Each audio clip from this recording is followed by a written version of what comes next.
We've got UK breaking through on fusion power. Look at this. Look at this. So this has made it onto. This is on. It was on several news outlets. So you may have seen this elsewhere, but actually, what? I haven't been hot on the news this week at all. But I'm actually. This sounds really cool. Like nuclear power needs its day in the sun. So what's happened? It's got a bad rap. You know what I'm saying? Well, I think it's funny that you should mention it needs its day in the sun, because obviously this is just that, isn't it? Fusion power, not fission. Yeah. Or isn't it? Hang on, am I getting this right? Yeah. What's going on anyway? I always get them too mixed up. Fusion or fission. One of the major. I don't know. Nuclear fusion is something that happens in the sun. It is. Fission is surely what happens. Fission is what we already have in a nuclear reactor.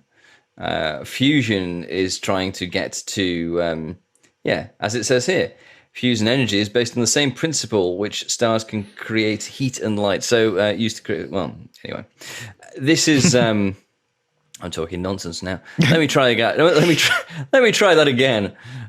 So essentially, this is how the sun works. We have seen some stuff earlier in the year where they've been able to run for very short periods of time.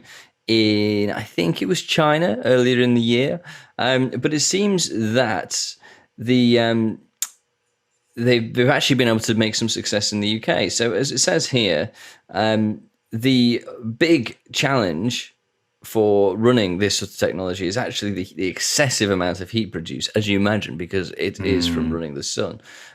So there have been a tenfold reduction in the heat used on materials that have been tested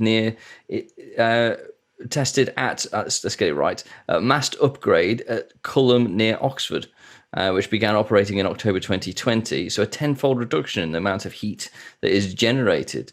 But I think still with actually being able to develop the power. So this is something they've been working towards for almost a decade, as it says here in this article,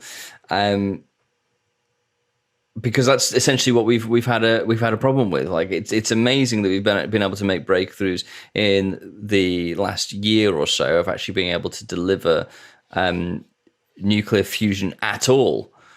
But to be able to actually get devices that are able to run for a certain period of time without destroying themselves, because I think that's the main problem is that this sort of we've been able to prove it, and then everything promptly melts.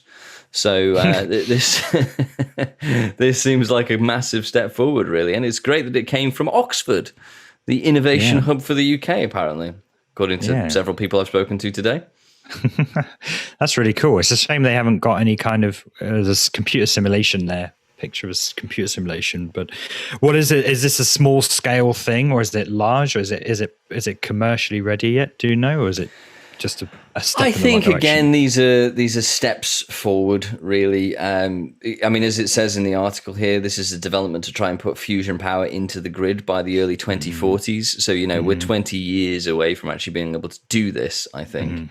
So we're not talking production ready. We're talking prototypes at the moment, and finding ways of getting rid of the heat. Dissipating the heat, which seems to have been the big takeaway from this. Is they've actually been able to find a way of getting the heat out of the system rather than it, as I said before, promptly melting itself. Yeah. So I'm understanding now this is different from a normal nuclear power plant, which is probably using fission, right? It is, yeah. So this is now something more akin to what the sun does, and basically a new way to get energy. So yeah, this is the holy grail essentially of power, really, to actually being able to harness the power of the sun. Oh, I see. So it's actually not developed within. It's not like a process where we're copying what the sun does. We're actually no. It is that is what it is. Fine. Yeah, you're probably getting too excited by what I was saying. But yeah, it is. It is literally copying what happens in the sun and being able to harness that power. Whereas if you imagine. The sheer amount of power that comes out of a star imagine trying to capture a star in a box, and that's basically what they're trying to do, which is insanity really when you put it in that in that at that sort of scale. Yeah. So using a machine called tokamak, a fusion power station will heat gas or plasma, enabling types of hydrogen fuel to fuse together to release energy that can generate electricity. I wonder what the sort of ratios to sort of energy consumed versus energy outputted, like whether it's particularly efficient.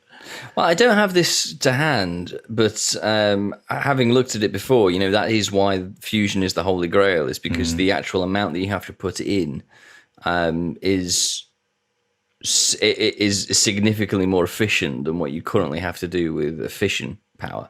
And obviously, there's a lot of nuclear waste that's developed from fission. So really, I think the biggest output is light and heat. And so it's harnessing that light and heat and be able to turn that into electricity. There you go. Very exciting stuff. It is indeed, isn't it? So it's great that we're seeing a step forward. I mean, there's not a huge amount of detail in the articles that we've actually been able to locate. But I imagine that we'll be able to actually get into a bit more detail in the coming weeks when we start seeing more deep articles that are coming out of it. Very cool.